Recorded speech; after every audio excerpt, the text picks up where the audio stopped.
Hello बच्चों, तरुण school के channel में आप सभी का स्वागत है। आज अपन फिफ्थ लेसन के अंदर बायोलॉजी के फिफ्थ लेसन के अंदर सेकंड पार्ट कर रहे हैं। विसरण अपन ने कर लिया था, आज अपन करते हैं ऑस्मोसिस या परासरण। देखिए, परासरण की बात करें, परासरण केवल विलायक के अणुओं का अर्धपारगम्य झिल्ली से होते हुए विसरण होने को परासरण कहते हैं। यानी जो विसरण की क्रिया एक प्रकार से जो विसरण की क्रिया होती है उसे ही परासरण कहते हैं।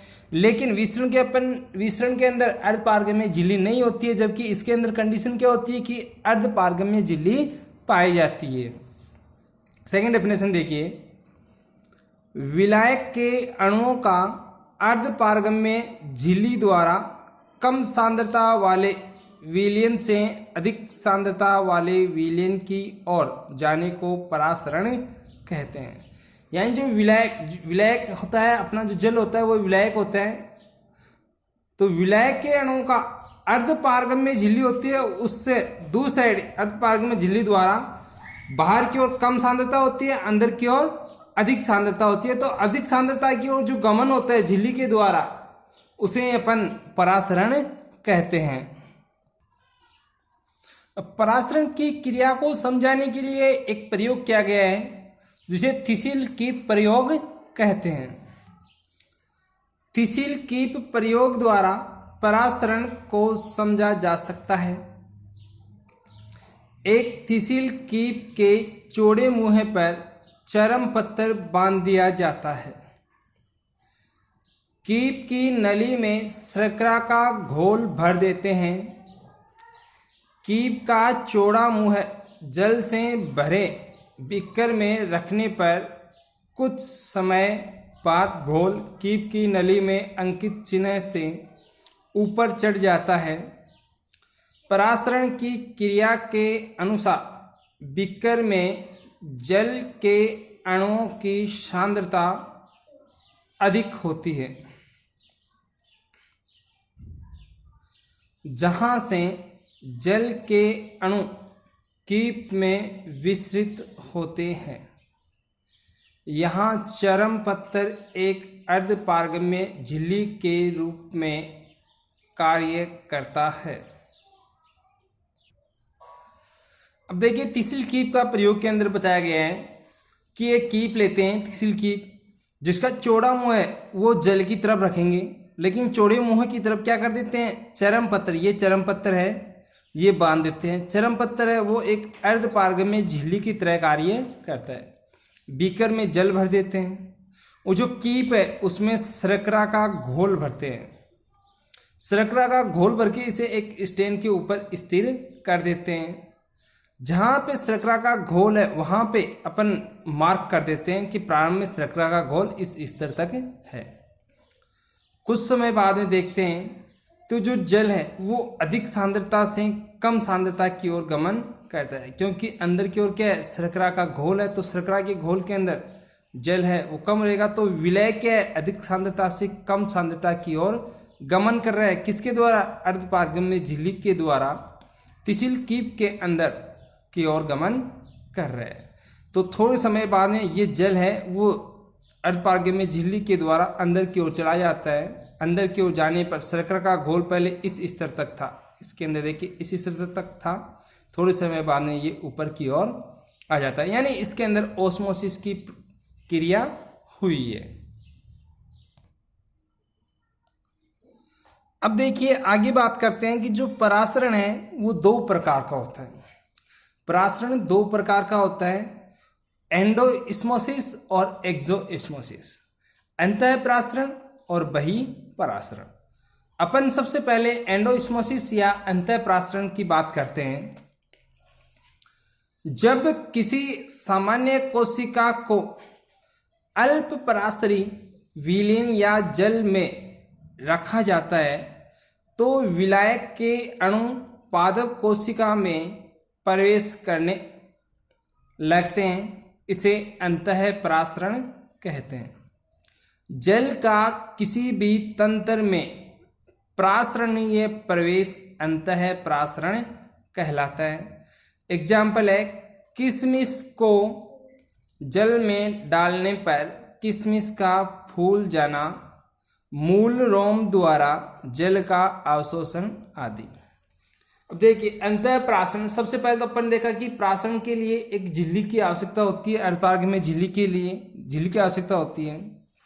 तो अंतः प्रासरण के अंदर क्या होती है कि कोई भी कोशिका होती है, उस कोशिका के अंदर कोशिका भीति से होते हुए जल है वो अंदर की ओर प्रवेश करता है, या विलायक के अणु है वो पादप कोशिका के अंदर प्रवेश करते हैं, तो उसे अपन अंतः प्रासरण कहते हैं।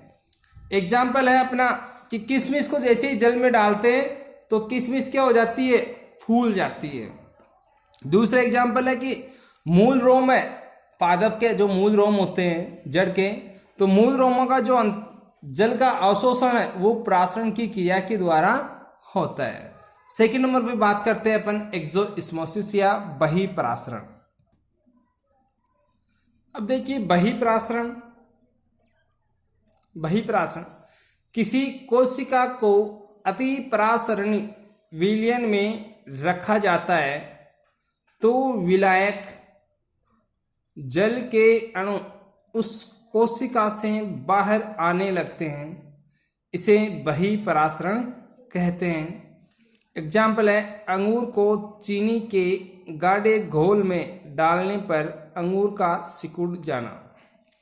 अब बहिःप्रासरण के अंदर क्या होता है कि जो कोशिका होती है उसको यदि अपन अति प्रासरणी विलयन, यानी कि उस विलयन के अंदर विलय की जो सांद्रता होती है वो अधिक होती है, तो उसके अंदर अपन रखते हैं, तो उस विलयन के अंदर से जो जल के अणु है, विलायक के अणु है, वो कोशिका के अंदर से बाहर चले जाते हैं, तो उसे अपन कहते हैं बहिःप्रासरण। जैसे अंगूर को अपन चीनी के घोल के अंदर रखें तो अंगूर के अंदर से जो जल है वो चीनी के घोल के अंदर चला जाएगा और अंगूर सिकुड़ जाएगा और सिकुड़ करके किशमिश के अंदर परिवर्तित हो जाता है। ये अपना एक्सोस्मोसिस और एंडोस्मोसिस कंप्लीट हुआ। उसके बाद में आता है अपना इंपोर्टेंस ऑफ ऑस्मोसिस, प्रासरण का महत्व, कि प्रासरण का क्या महत्व है। सबसे फर्स्ट देखिए, जड़ों के मूल रोमों द्वारा जल का अवशोषण प्रासरण द्वारा होता है। यानी कि जड़ के अंदर जो बाहर की ओर मूल रोम पाए जाते हैं, तो उसके द्वारा जो जल का अवशोषण होता है वो प्रासरण की क्रिया के द्वारा ही होता है। सेकंड है, इसके द्वारा कुछ घुलित खनिज लवणों का भी आंशिक अवशोषण होता है। यानी प्रासरण की क्रिया के द्वारा क्या होता है कि जल के अंदर कुछ घुलित मात्रा में खनिज लवण पाए जाते हैं, उन खनिज लवणों का अवशोषण है वो भी प्रासरण की क्रिया के द्वारा होता है। सेकंड, पादप के विभिन्न अंगों व कोशिकाओं के मध्य जल का संवहन परासरण द्वारा होता है।